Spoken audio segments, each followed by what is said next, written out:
16. Menembus pintu jebakan. Di tahun-tahun mendatang, Harry tak pernah ingat bagaimana persisnya dia bisa mengerjakan soal-soal ujiannya ketika dia setengah percaya Voldemort bisa menerobos masuk setiap saat. Tetapi hari-hari berlalu dan tak ada keraguan Fluffy masih hidup dan sehat di balik pintu tertutup. Udara panas sekali, terutama di ruang kelas besar tempat mereka mengerjakan ujian tertulis. Kepada mereka dibagikan pena bulu baru khusus untuk ujian, pena yang telah disihir dengan mantra anti nyontek. Mereka juga ujian praktik. Profesor Flitwick memanggil mereka satu persatu ke dalam kelas untuk menguji apakah mereka bisa membuat nanas menari di atas meja. Profesor McGonagall mengawasi mereka mengubah tikus menjadi kotak tembakau. Angka diberikan sesuai dengan seberapa indahnya kotak tembakau itu, tetapi dikurangi jika kotak itu punya kumis. Snape membuat mereka gugup, terus menempel sementara mereka mencoba mengingat bagaimana membuat ramuan lupa. Harry mengerjakan tugas-tugasnya sebaik mungkin, berusaha mengabaikan rasa sakit yang menusuk-nusuk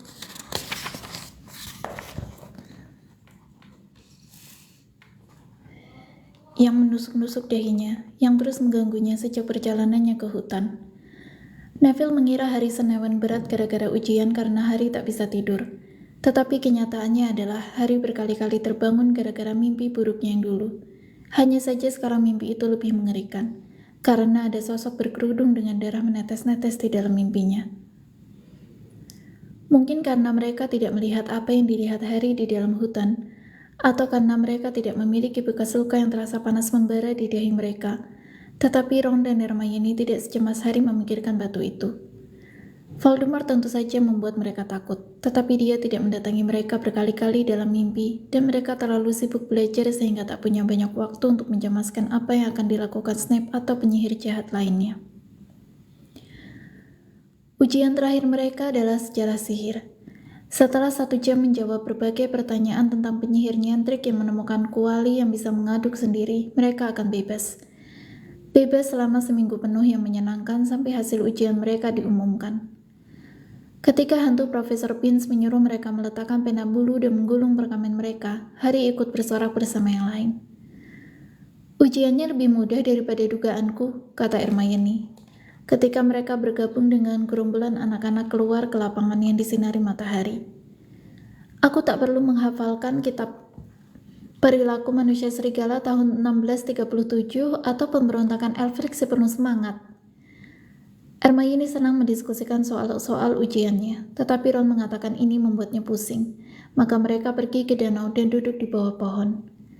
Si kembar Weasley dan Lee Jordan sedang menggelitik sungguh cumi-cumi raksasa yang sedang menghangatkan diri di air yang dangkal. Tak perlu lagi belajar. Ron menghela napas dengan senang, berbaring di atas rumput. Ceria sedikit dong Harry, kita punya waktu seminggu sebelum kita tahu ujian kita jeblok. Sekarang tak perlu cemas. Harry menggosok-gosok dahinya. Aku ingin tahu apa artinya ini, celutuknya jengkel. Bekas lukaku sakit terus, sebelumnya memang pernah sakit, tapi tidak sesering ini. Pergilah ke Madame Pomfrey, Hermione mengusulkan. Aku tidak sakit, kata Harry. Kurasa ini peringatan, artinya akan ada bahaya. Ron tak bisa diajak kompromi, hawa terlalu panas. Harry, santai saja, Hermione benar, batu itu aman selama Dumbledore ada. Lagi pula, kita tak pernah punya bukti Snape sudah menemukan cara melewati Fluffy. Kakinya pernah nyaris copot 1 kali, dia tidak akan buru-buru mencoba lagi. Dan Neville akan main Quidditch untuk tim Inggris sebelum Hagrid mengecewakan Dumbledore. Harry mengangguk, tetapi dia tidak dapat menghilangkan perasaan bahwa ada sesuatu yang lupa dia lakukan, sesuatu yang penting. Ketika dia mencoba menjelaskan soal ini, Hermione berkata, itu cuma dampak ujian. Semalam aku terbangun dan sudah membaca setengah buku catatan transfigurasiku sebelum aku ingat ujian itu sudah selesai. Meskipun demikian, Harry yakin perasaannya yang galau tidak ada hubungannya dengan ujian. Dia memandang seekor burung hantu terbang menuju sekolah melintasi langit biru cerah, paruhnya menggigit surat. Hagridlah satu-satunya orang yang pernah mengiriminya surat. Hagrid tak akan pernah mengkhianati Dumbledore. Hagrid tak akan pernah memberitahu siapapun bagaimana caranya melewati Fluffy. Tak pernah. Tetapi mendadak Harry melompat bangun. Mau kemana kau? Tanya Ron mengantuk. Baru saja terpikir olehku, kata Harry. Wajahnya sudah menjadi pucat. Kita harus menemui Hagrid sekarang. Kenapa? Hermione tersengal, berusaha mengejar Harry. Tidakkah menurut kalian agak aneh? Kata Harry sambil mendaki lereng berumput. Bahwa Hagrid sangat ingin memiliki naga dan tiba-tiba saja muncul orang asing yang kebetulan punya telur naga dalam kantongnya. Berapa orang sih yang bepergian membawa telur naga padahal sebetulnya itu dilarang oleh undang-undang penyihir? Untung mereka menemukan Hagrid, iya kan? Kenapa aku tidak menyadari hal ini sebelumnya? Apa sih maksudmu? Tanya Ron. Tetapi Harry yang berlari menyeberangi lapangan menuju tepi hutan tidak menjawab. Hagrid sedang duduk di kursi berlengan di luar rumahnya. Celana panjang dan lengan kemejanya digulung dan dia sedang mengupas kacang polong yang kemudian dimasukkannya ke dalam mangkok besar. Halo, sapanya, tersenyum. Selesai ujian? Ada waktu untuk minum? Ada, kata Ron, tetapi Harry menyalanya. Tidak, kami sedang buru-buru. Hagrid, aku harus tanya sesuatu padamu. Kau ingat malam kau memenangkan Norbert? Seperti apa orang asing yang main kartu denganmu itu? Tak tahu, kata Hagrid santai. Dia tak mau lepas kerudungnya. Hagrid melihat mereka bertiga kaget dan dia mengangkat alisnya. Tidak begitu luar biasa, ada banyak orang aneh di Hogshead. Itu nama tempat minum di desa itu.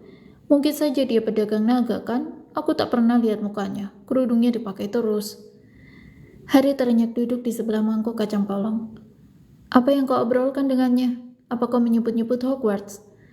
Mungkin saja, kata Hagrid mengerutkan kening, berusaha mengingat-ingat. Ya, dia tanya aku kerja apa, dan kukatakan aku pengawas binatang liar di sini. Dia tanya-tanya sedikit tentang makhluk-makhluk apa yang kupelihara. Jadi kuceritakan.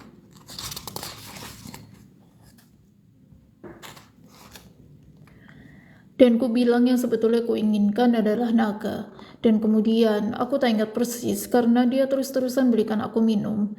Coba ku ingat. Ya, kemudian dia bilang dia punya telur naga dan kami bisa main kartu dengan telur itu sebagai taruhannya kalau aku mau. Tapi dia harus yakin aku bisa rawat naganya. Dia tak mau telur naganya jatuh ke rumah sembarangan. Jadi aku bilang setelah Fluffy, naga sih barang mudah. Dan apakah dia kelihatannya tertarik pada Fluffy? Harry bertanya, berusaha agar suaranya tetap tenang. Nah, ya, ada berapa anjing kepala 3 yang kau temui, bahkan di Hogwarts sekalipun. Jadi ku ceritakan, Fluffy barang mudah kalau kau tahu cara menenangkan dia. Mainkan saja musik, maka dia akan langsung tertidur. Mendadak Hagrid tampak ketakutan.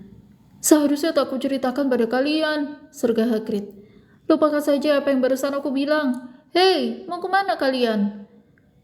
Harry, Ron, dan Hermione sama sekali tidak saling bicara sampai mereka berhenti di aula depan yang terasa sangat dingin dan suram dibanding lapangan di luar. Kita harus menemui Dumbledore, kata Harry. Hagrid memberitahu orang asing itu cara melewati Fluffy. Dan entah Snape atau Voldemort di bawah kerudung itu, pasti soal gampang begitu dia berhasil membuat Hagrid mabuk. Kuharap saja Dumbledore mempercayai kita. Firenze mungkin mau mendukung kita kalau Ben tidak melarangnya. Di mana kantor Dumbledore? Mereka memandang berkeliling, seakan berharap melihat papan yang bisa menunjukkan arah yang benar. Mereka tak pernah diberitahu di mana Dumbledore tinggal, dan mereka pun belum pernah bertemu seseorang yang pernah pergi ke kediaman Dumbledore. Harry baru mulai berkata ketika mendadak terdengar suara dari seberang aula. Apa yang kalian lakukan di sini? Profesor McGonagall membawa setumpuk buku. Kami ingin menemui Profesor Dumbledore, kata Hermione. Agak nekat, pikir Harry dan Ron. Menemui Profesor Dumbledore? Profesor McGonagall mengulang, seakan itu hal yang sangat aneh. Kenapa? Harry menelan ludah. Sekarang bagaimana? Ini semacam rahasia, katanya, lalu langsung menyesal karena lubang hidung Profesor McGonagall melebar. Profesor Dumbledore berangkat 10 menit yang lalu, katanya dingin. Dia menerima panggilan penting dari Kementerian Sihir dan langsung terbang ke London. Dia pergi, kata Harry panik. Sekarang. Profesor Dumbledore penyihir hebat, Potter. Urusannya banyak, tapi ini penting. Sesuatu yang ingin kau sampaikan lebih penting daripada Kementerian Sihir, Potter.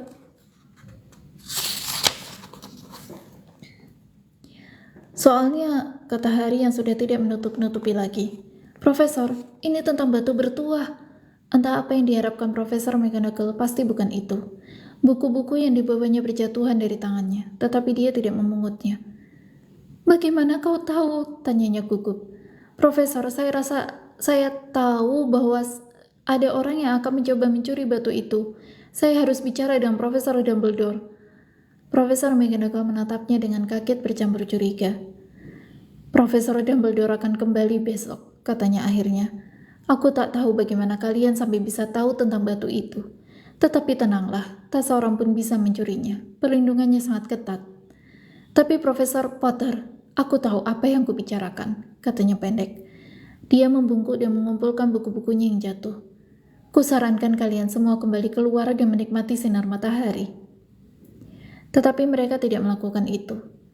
"Pasti malam ini," kata Harry. Begitu dia yakin Profesor McGonagall tak bisa mendengarnya. "Snape akan masuk lewat pintu jebakan malam ini.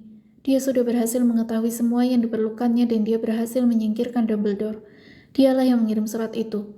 Pasti Kementerian Sihir akan kaget begitu Dumbledore muncul. Tapi apa yang bisa kita..." Hermione terperangah. Harry dan Ron berbalik. Ada Snape. "Selamat sore," katanya lancar. Mereka terbelalak memandangnya. "Kalian seharusnya tidak berada di dalam pada hari seindah ini," katanya dengan senyum aneh. "Kami baru," kata Harry, tanpa tahu apa yang akan dikatakannya. "Kalian seharusnya lebih hati-hati," kata Snape. "Kasak-kusuk begini, orang-orang akan mengira kalian hendak berbuat sesuatu. Dan riskan sekali bagi Gryffindor kalau kehilangan angka lebih banyak lagi, kan?" Wajah Harry memerah. Mereka berbalik hendak keluar, tetapi Snape memanggil mereka kembali. "Ingat, Potter, sekali lagi berkeliaran di malam hari, aku sendiri akan memastikan kau dikeluarkan. Selamat sore." Dia berjalan menuju ruang guru. Menuruni undakan batu di luar, Harry menoleh kepada kedua temannya. "Baik, ini yang akan kita lakukan," bisiknya tegang. "Salah satu dari kita harus memata-matai Snape. Tunggu di luar ruang guru dan ikuti dia kalau dia keluar. Hermione, sebaiknya kau saja." "Kenapa aku?" "Jelas kenapa," kata Ron. "Kau bisa berpura-pura sedang menunggu Profesor Flitwick, kan?" Ron meninggikan suaranya.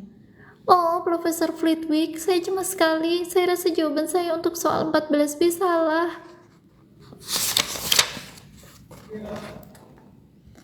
"Oh, diam kau," kata Hermione. Tetapi dia setuju memata-matai Snape.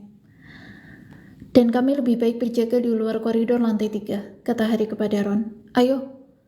Tetapi bagian rencana yang ini tidak bisa dilaksanakan. Baru saja mereka tiba di pintu yang memisahkan Fluffy dari bagian lain sekolah, Profesor McGonagall muncul lagi, dan kali ini dia marah sekali. "Rupanya kalian pikir kalian lebih susah ditembus daripada satu set mantra sihir," semburnya. "Cukup omong kosong ini. Kalau ku dengar kalian berada dekat-dekat sini lagi, aku akan mengurangi 50 angka lagi dari Gryffindor. Ya Weasley, dari asramaku sendiri." Harry dan Ron kembali ke ruang rekreasi. Harry baru saja berkata, paling tidak Hermione mengawasi Snape ketika lukisan Nyonya Gemuk berayun terbuka dan Hermione masuk. "Sorry Harry," ratapnya. "Snape keluar dan bertanya aku sedang apa, jadi ku katakan aku menunggu Flitwick dan Snape masuk memanggilkan dia.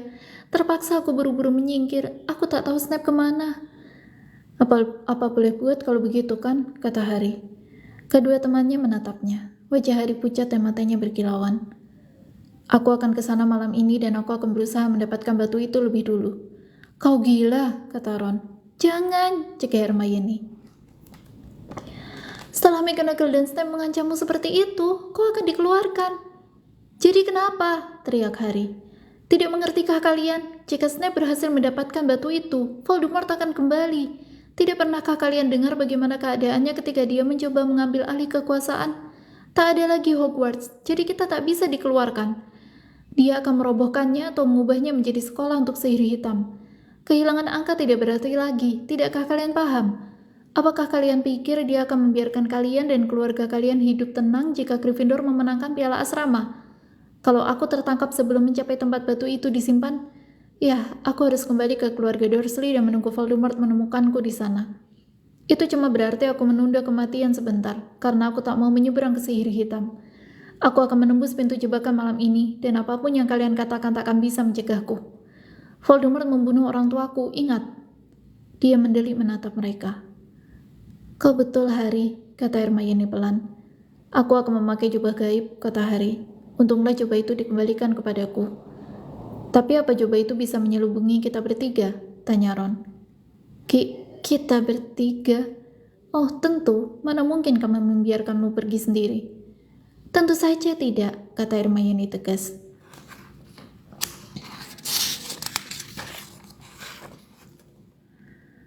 Kau pikir bagaimana kau bisa mencapai tempat batu tanpa kami? Lebih baik aku mencari di buku-bukuku, siapa tahu ada yang berguna.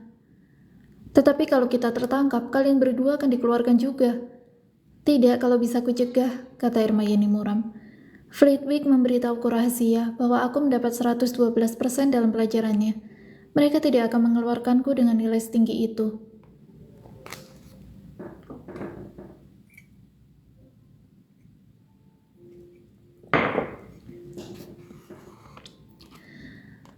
Sesudah makan malam, mereka bertiga duduk gelisah, memisahkan diri di ruang rekreasi. Tak ada yang mengganggu mereka. Toh tak seorang anak Gryffindor pun mau bicara lagi dengan Harry. Malam ini pertama kalinya Harry tidak merasa sedih karenanya. Hermione membaca sekilas semua catatannya, berharap menemukan salah satu sihir yang akan mereka coba punahkan. Harry dan Ron tidak banyak bicara. Keduanya memikirkan apa yang sebentar lagi akan mereka lakukan. Perlahan ruangan menjadi kosong ketika anak-anak satu demi satu pergi tidur. Lebih baik ambil jubahnya sekarang, gumam Ron, ketika akhirnya Lee Jordan pergi sambil menggeliat dan menguap. Harry berlari ke atas, ke kamar mereka yang gelap. Ditariknya jubahnya, dan kemudian terlihat olehnya seruling hadiah Natal dari Hagrid. Dikantonginya seruling itu untuk digunakan pada Fluffy. Dia sedang tak ingin menyanyi. Harry berlari kembali ke ruang rekreasi. Lebih baik kita pakai jubahnya di sini, dan kita pastikan jubah ini menyelubungi kaki bertiga. Kita bertiga. Kalau Filch melihat sepotong kaki kita berjalan sendiri, apa yang kalian lakukan? Terdengar suara dari sudut ruangan. Neville muncul dari balik kursi, memegangi Trevor si katak yang kelihatannya baru saja mencoba kabur. Tidak apa-apa, Neville, kata Harry cepat-cepat, menyembunyikan jubah di belakang punggungnya. Neville menatap wajah mereka yang bersalah.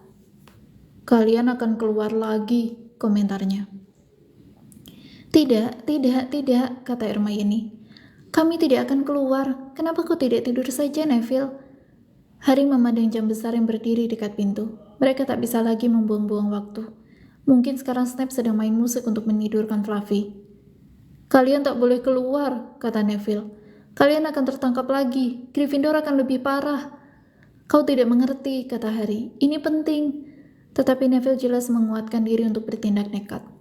Tak akan kubiarkan kalian keluar, katanya sambil bergegas berdiri di depan lubang lukisan. Aku akan melawan kalian. Neville, Ron meledak. Minggir dari lubang itu dan jangan bego.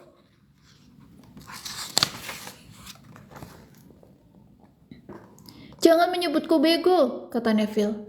Menurutku kalian tak boleh lagi melanggar peraturan. Dan kalianlah yang menasihatiku agar berani melawan yang tidak benar. Ya, tapi bukan terhadap kami, kata Ron putus asa. Neville, kau tak tahu apa yang kau lakukan. Ron maju selangkah dan Neville menjatuhkan Trevor si katak yang langsung melompat lenyap dari pandangan. Ayo kalau begitu, coba pukul aku, kata Neville, mengangkat tinjunya. Aku siap. Harry menoleh kepada Hermione. Lakukan sesuatu, katanya putus asa. Hermione maju. Neville, katanya, aku minta maaf, aku terpaksa berbuat begini. Diangkatnya tongkatnya. Petrificus totalus, serunya, seraya menunjuk Neville. Lengan Neville mengatuk ke sisi tubuhnya, kedua kakinya saling menempel. Seluruh tubuhnya menjadi kaku, dia terhuyung di tempatnya berdiri dan kemudian jatuh terjerembab, kaku seperti papan. Hermione berlari untuk menelan tangannya. Rahang Neville terkunci sehingga dia tidak bisa bicara. Hanya matanya yang bergerak-gerak, memandang mereka dengan ngeri. Apa yang kau lakukan kepadanya? Bisik Harry. Kutukan ikat tubuh sempurna, kata Hermione merana. Oh Neville, sorry. Kami terpaksa Neville, tak ada waktu untuk menjelaskan, kata Harry. Kau akan mengerti nanti Neville, kata Ron, ketika mereka melangkahinya dan memakai jubah gaib. Tetapi meninggalkan Neville yang tak bisa bergerak terbaring di lantai, rasanya bukan pertanda yang baik. Dalam keadaan cemas, bagi mereka bayangan patung kelihatan seperti Filch. Semua desau angin di kejauhan terdengar seperti Pips yang meluncur turun ke arah mereka. Di kaki tangga pertama, mereka melihat Mistress Norris mengendap-endap di dekat puncak tangga. "Oh, ayo kita tendang dia, kali ini saja," bisik Ron ke telinga Harry, tetapi Harry menggeleng. Ketika mereka hati-hati naik melewatinya, Mistress Norris mengarahkan matanya yang seperti senter kepada mereka, tetapi tidak berbuat apa-apa. Mereka tidak bertemu siapa-siapa lagi sampai tiba di tangga menuju ke lantai 3. Pips sedang berada di tengah tangga, melepas karpetnya supaya orang yang lewat tersandung. "Siapa itu?" katanya tiba-tiba ketika mereka naik ke arahnya. Dia menyipitkan mata hitamnya yang kejam. "Aku tahu kau di situ, meskipun aku tak bisa melihatmu. Apakah kau hantu atau murid bandel?" Pips melayang ke atas dan memandang mereka. "Harus panggil Filch, harus, kalau ada makhluk tidak tampak berkeliaran." Mendadak Harry mendapat ide. "Pips," katanya, berbisik serak. "Baron berdarah punya alasan sendiri untuk tidak menampakkan diri." Pips nyaris jatuh dari udara saking kagetnya.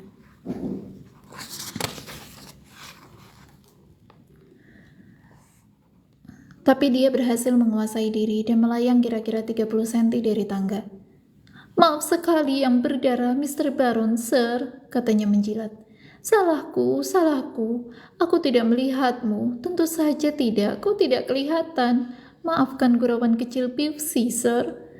"Aku ada urusan di sini, Pips," kata Harry serak. "Pergilah jauh-jauh dari tempat ini malam ini." "Baik, Sir, aku akan pergi," kata Pips melayang naik lagi. "Mudah-mudahan urusanmu berjalan lancar, Baron. Aku tidak akan mengganggumu." Dan dia pun melayang pergi. "Brilian, Harry," bisik Ron. Beberapa detik kemudian mereka sudah berada di luar koridor lantai 3 dan pintunya sudah menganga sedikit. "Wah," kata Harry muram. "Rupanya Snape sudah berhasil melewati Fluffy." Melihat pintu yang terbuka itu, ketiganya menyadari apa yang akan mereka hadapi. Di bawah selubung jubah, Harry menoleh kepada kedua temannya. "Jika kalian ingin kembali, aku tidak akan menyalahkan kalian," katanya. "Kalian boleh memakai jubah ini. Aku sudah tidak memerlukannya lagi sekarang." "Jangan bodoh," kata Ron. "Kami ikut," kata Hermione. Harry mendorong pintu hingga terbuka. Ketika pintu itu berderit, telinga mereka menangkap bunyi geraman rendah. Ketiga pasang cuping hidung anjing itu mengendus-ngendus liar ke arah mereka, meskipun tidak bisa melihat mereka. "Apa itu di kakinya?" bisik Hermione. "Kelihatannya harpa," jawab Ron. "Tentu Snape yang meninggalkannya di situ." "Anjing itu pastilah langsung terbangun begitu Snape berhenti bermain," kata Harry. "Nah, sekarang giliran kita." Harry meletakkan seruling Hagrid ke bibirnya dan meniupnya. Tak bisa disebut lagu, tetapi begitu mendengar nada pertama, mata binatang itu mulai meredup. Harry nyaris tak berani menarik napas. Perlahan-lahan, geraman anjing itu mereda. Dia terhuyung dan mendekam pada lututnya, lalu ambruk ke lantai, tertidur nyenyak. "Mainkan terus," Ron memperingatkan Harry ketika mereka keluar dari bawah jubah dan berjingkat menuju ke pintu jebakan. Mereka bisa merasakan napas si anjing yang panas dan berbau ketika mereka mendekati kepala-kepala raksasa itu. "Kurasa kita akan bisa membuka pintunya," kata Ron, melongo melewati punggung si anjing. "Mau masuk duluan, Hermione?" "Tidak." "Baiklah." Ron mengertakkan gigi dan hati-hati melangkahi kaki si anjing. Dia membungkuk dan menarik gelang-gelang pada pintu jebakan yang langsung menjeblak ke atas dan membuka. "Apa yang bisa kau lihat?" tanya Hermione cemas. "Tidak ada, cuma gelap. Tak ada tangga turun, kita harus lompat." Harry yang masih meniup seruling melambai kepada Ron dan menunjuk-nunjuk dirinya.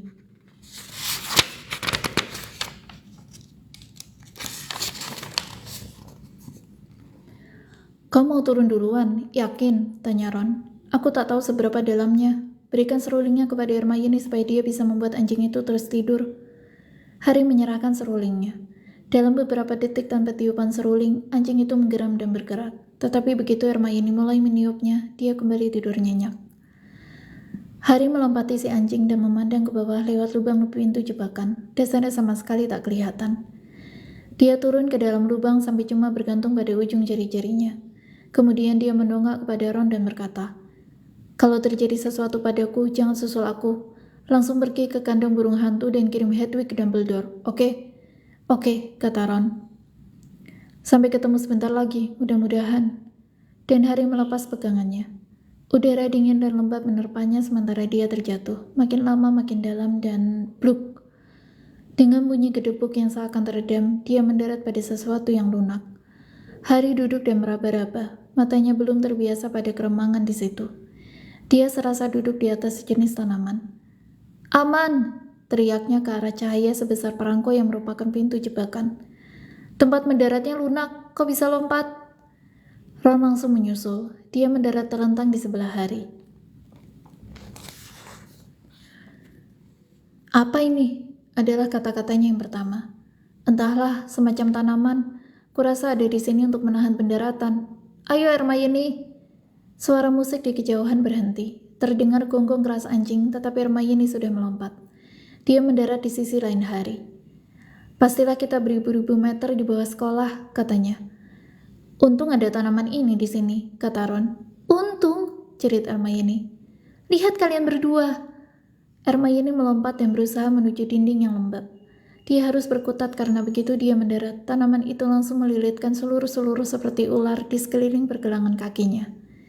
Sedangkan Hari dan Ron tanpa mereka sadari, kaki mereka sudah dililit kencang oleh seluruh-seluruh panjang tanaman merambat itu. Hermione berhasil membebaskan diri sebelum tanaman itu membelitnya dengan ketat. Sekarang dia memandang ngeri pada kedua temannya yang berkutat melepaskan tanaman itu dari tubuh mereka. Tetapi semakin mereka berusaha, semakin kuat tanaman itu membelit. Berhenti bergerak, perintah Hermione. Aku tahu apa ini jerat setan. Oh, aku senang sekali kita tahu nama tanaman ini, sungguh sangat membantu. Cemooh Ron sambil memiringkan tubuhnya ke belakang, berusaha mencegah tanaman itu membelit lehernya. Diam, aku sedang berusaha mengingat bagaimana membunuhnya, kata Hermione.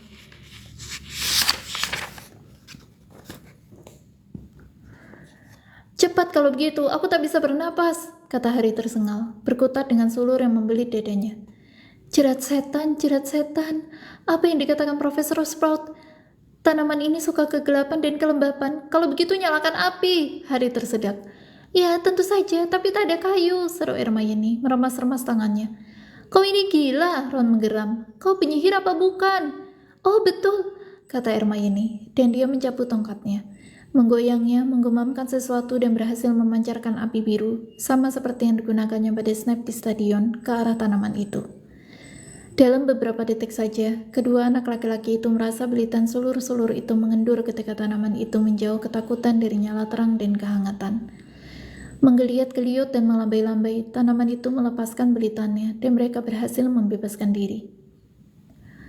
Untung kau menyimak pelajaran herbologi, Hermione, kata Hari ketika dia bergabung dengannya di dekat dinding seraya menyeka keringat dari wajahnya.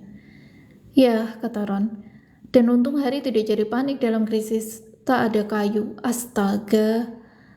Jalan sini, kata Hari, menunjuk ke lorong berlantai batu yang merupakan satu-satunya jalan di situ.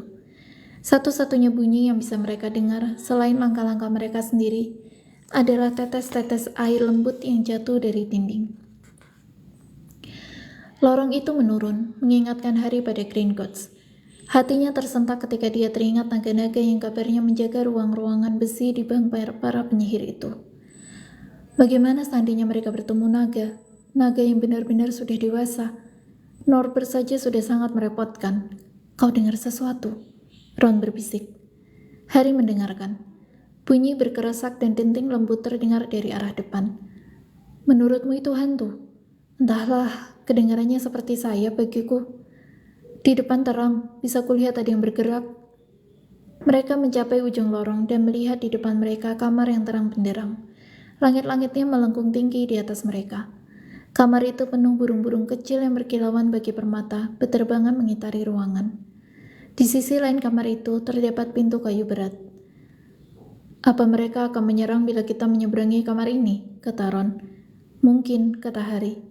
Kayaknya sih mereka tidak galak, tapi kalau menyerang bersamaan, ya tak ada jalan lain, aku mau lari.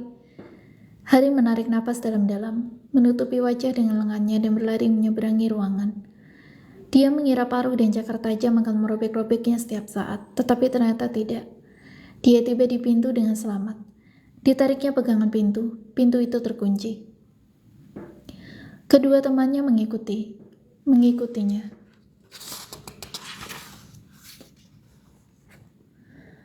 Mereka menarik dan mendorong pintu itu, tetapi pintunya tak bergerak. Bahkan tidak juga ketika Hermione mencoba mantra alohomoranya. "Sekarang bagaimana?" kata Ron. "Burung-burung ini, mereka tak mungkin ada di sini hanya untuk dekorasi saja," kata Hermione. Mereka mengawasi burung-burung yang berterbangan di atas, berkilauan. Berkilauan? "Mereka bukan burung," celetuk Harry tiba-tiba. "Itu kunci. Kunci bersayap, lihat yang teliti. Itu berarti..." Harry melihat berkeliling ruangan sementara kedua temannya menyipitkan mata, memandang kawanan kunci itu. "Ya, lihat, sapu. Kita harus menangkap kunci pintu itu." "Tapi ada ratusan kunci." Ron mengamati lubang kunci di pintu. "Yang kita cari kunci kuno besar, mungkin perak seperti pegangan pintunya." Mereka masing-masing menyambar sapu dan menyentak ke atas, melayang ke tengah gerombolan kunci itu. Mereka menyambar dan menjambret, namun kunci-kunci yang telah disihir itu meluncur dan menukik begitu cepat, sampai nyaris tak mungkin ditangkap. Tapi tak percuma Harry menjadi seeker paling muda abad ini. Dia punya bakat melihat sesuatu yang tak dilihat orang lain. Setelah beberapa menit menyelip-nyelip di antara pusaran bulu-bulu pelangi itu, dia melihat kunci perak besar yang sayapnya bengkok. Seakan kunci itu sudah pernah ditangkap dan dijejalkan dengan kasar ke dalam lubang kunci. "Yang itu!" teriaknya. "Yang besar itu, di sana, bukan, itu, yang sayapnya biru terang, bulu-bulunya kusut di satu sisinya." Ron meluncur ke arah yang ditunjuk Harry, menabrak langit-langit yang nyaris terjatuh dari sapunya. "Kita harus mengepungnya!" teriak Harry, tanpa melepas pandangannya dari kunci dengan sayap rusak itu. "Ron, kau mendatangi dari atas. Hermione, tetap di bawah dan jaga kunci itu turun, dan aku akan mencoba menangkapnya." "Baik, sekarang!" Ron menukik, Hermione melintas, kunci itu berhasil menghindari mereka berdua, dan Harry meluncur mengejarnya. Kunci itu terbang menuju dinding. Harry mencondongkan tubuh ke depan, dan diiringi bunyi derak yang menyakitkan telinga, memepetnya ke dinding dengan satu tangan. Sorak Ron dan Hermione bergaung di kamar berlangit-langit tinggi itu.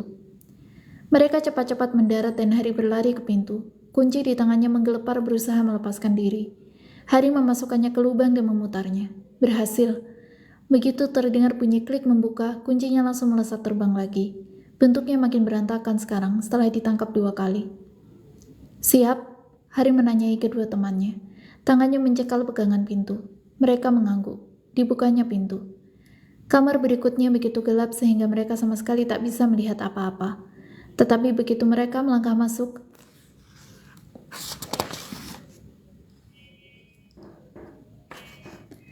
mendadak cahaya memenuhi ruangan, menunjukkan pemandangan yang mencengangkan. Mereka berdiri di tepi papan catur raksasa, di belakang bidak-bidak hitam yang semuanya lebih tinggi dari mereka dan dipahat dari tampaknya batu hitam. Berhadapan dengan mereka, jauh di seberang ruangan, adalah bidak-bidak putih. Harry, Ron, dan Hermione sedikit gemetar. Bidak-bidak catur putih itu tak berwajah. "Sekarang, apa yang harus kita lakukan?" bisik Harry. "Jelaskan," timpal Ron. "Kita harus bermain untuk bisa sampai ke seberang ruangan." Di belakang bidak-bidak putih itu, mereka melihat pintu lain. "Bagaimana?" tanya Hermione cemas. "Kurasa," kata Ron, "kita harus menjadi bidak catur." Ron berjalan ke arah perwira hitam dan menjulurkan tangan untuk menyentuh kudanya. Langsung saja batu itu hidup. Kudanya mengais-ngais tanah dan si perwira menolehkan kepalanya yang memakai helm untuk menunduk, memandang Ron.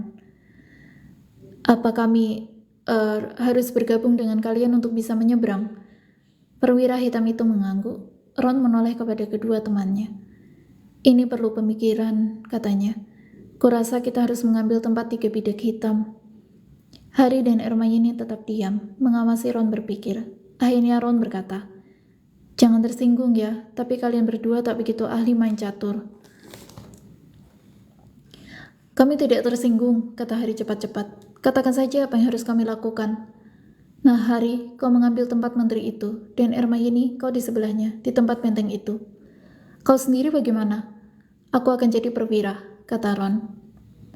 Bidak-bidak catur itu rupanya mendengarkan, karena begitu Ron berkata demikian, perwira, menteri, dan benteng berbalik memunggungi bidak-bidak putih dan berjalan turun dari papan catur, meninggalkan 3 petak kosong yang segera ditempati Ron, Harry, dan Hermione. Putih selalu melangkah duluan dalam permainan catur, kata Ron, menyipitkan mata memandang ke seberang. Ya, lihat. Satu pion putih melangkah maju 2 petak. Ron mulai mengarahkan bidak-bidak hitam. Mereka bergerak diam mengikuti perintahnya. Lutut Harry gemetar. Bagaimana kalau mereka kalah? Harry, bergerak diagonal 4 petak ke kanan. Pukulan pertama mereka terjadi ketika perwira hitam satunya ditawan. Si Ratu Putih membantingnya ke lantai dan menyeretnya keluar papan. Si perwira menggeletak tak bergerak, tengkurap. Apa boleh buat, kata Ron, yang tampak terguncang. Kau jadi bebas menawan si menteri itu, Hermione, ayo. Setiap kali salah satu anggota mereka kalah, bidak-bidak putih itu tak menunjukkan belas kasihan. Segera saja sekumpulan bidak hitam lemas terpuruk di sepanjang dinding. 2 kali, Ron menyadari tepat waktu bahwa Harry dan Hermione dalam bahaya. Dia sendiri melesat ke sana kemari di papan, menawan bidak putih hampir sebanyak bidak hitam yang kalah. Kita hampir sampai, mendadak Ron bergumam. Biar aku berpikir. Si Ratu Putih menolehkan wajahnya yang kosong ke arahnya. Iya, kata Ron pelan. Ini satu-satunya cara. Aku harus ditawan. Tidak, Harry dan Hermione memaki. Begitulah catur, tukas Ron. Harus ada yang dikorbankan. Aku akan melangkah maju 1 petak dan Ratu Putih akan melawanku. Jadi kau bebas mensekak rajanya, Harry. Tapi kau mau menghalangi Snape atau tidak? Ron, kalau kau tidak buru-buru, Snape sudah akan berhasil mendapatkan batu itu. Tak ada pilihan lain. Siap, seru Ron, wajahnya pucat tetapi mantap. Aku menyerahkan diri, jangan berlama-lama begitu kalian sudah menang. Ron melangkah maju dan Ratu Putih langsung menerkam. Dipukulnya keras-keras kepala Ron dengan tangan batunya dan Ron langsung ambruk ke lantai. Hermione menjerit tetapi tetap bertahan di petaknya. Si Ratu Putih menyeret Ron ke tepi. Kelihatannya dia pingsan. Gemetaran, Harry bergerak 3 petak ke kiri. Si Raja Putih melepas mahkotanya dan melemparnya ke kaki Harry. Mereka sudah menang. Bidak-bidak catur menepi dan membungkuk. Jalan menuju pintu kini tanpa hambatan. Dengan pandangan putus asa terakhir ke arah Ron, Harry dan Hermione berlari melewati pintu dan tiba di lorong berikutnya. Bagaimana kalau dia akan baik-baik saja, kata Harry, berusaha meyakinkan diri sendiri. Menurutmu apa berikutnya? Kita sudah melewati kreasi Sprout jerat setan tadi. Flitwick pastilah yang menyihir kunci-kunci. McGonagall mentransfigurasi bidak-bidak catur, membuatnya hidup. Tinggal mantra Quirrell dan Snape. Mereka sudah tiba di pintu berikutnya. Buka sekarang, Harry berbisik. Buka saja. Harry mendorongnya terbuka. Bau menjijikkan menusuk hidung, membuat keduanya menarik jubah untuk menutupi hidung. Dengan mata berair mereka melihat tergeletak di lantai di depan mereka, troll yang bahkan lebih besar daripada troll gunung yang sudah mereka kalahkan, pingsan dengan benjolan berdarah pada kepalanya. Aku lega kita tidak perlu berkelahi dengan dia, bisik Harry, ketika mereka dengan hati-hati melangkahi salah satu kakinya yang amat besar. Ayo cepat, aku tak bisa bernapas. Harry membuka pintu ke ruang berikutnya. Keduanya nyaris tak berani melihat apa yang menantikan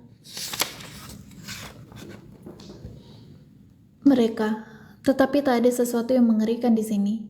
Hanya meja dengan 7 botol berbeda bentuk berdiri berderet.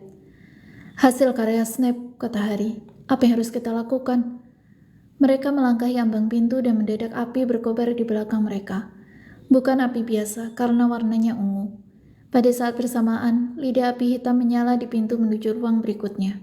Mereka terperangkap. Lihat, Hermione menyambar segulung kertas yang tergeletak di sebelah botol-botol. Harry melongo dari balik bahu Hermione untuk ikut membacanya.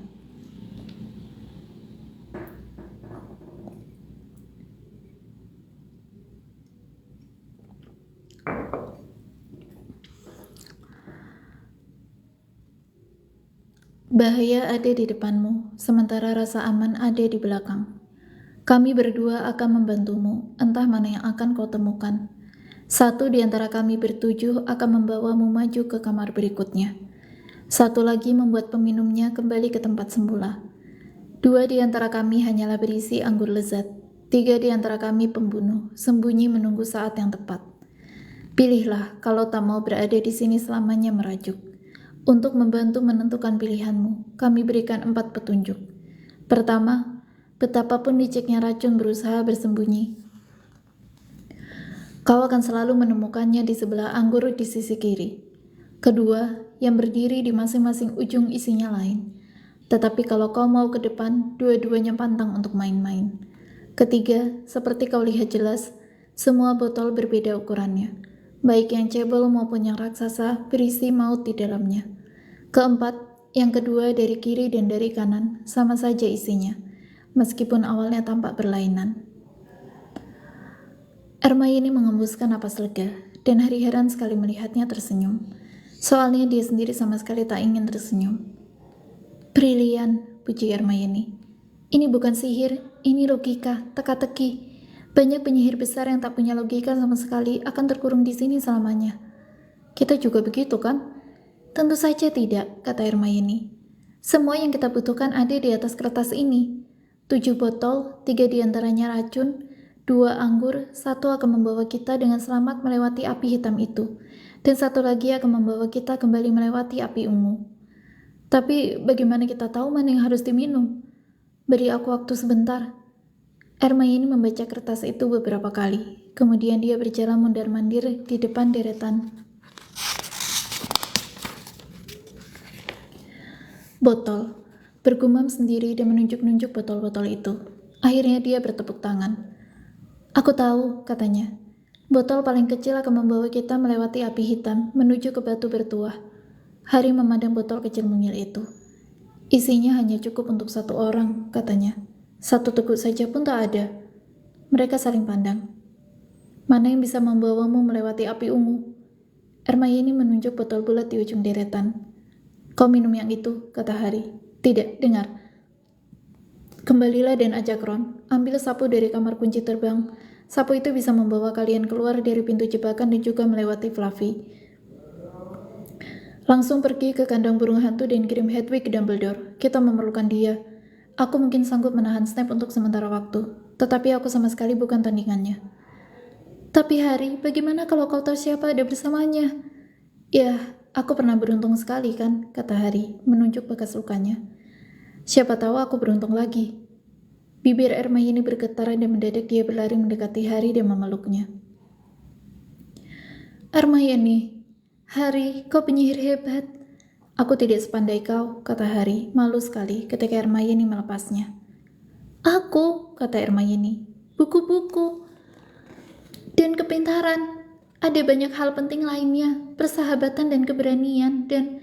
Oh Harry, hati-hati ya.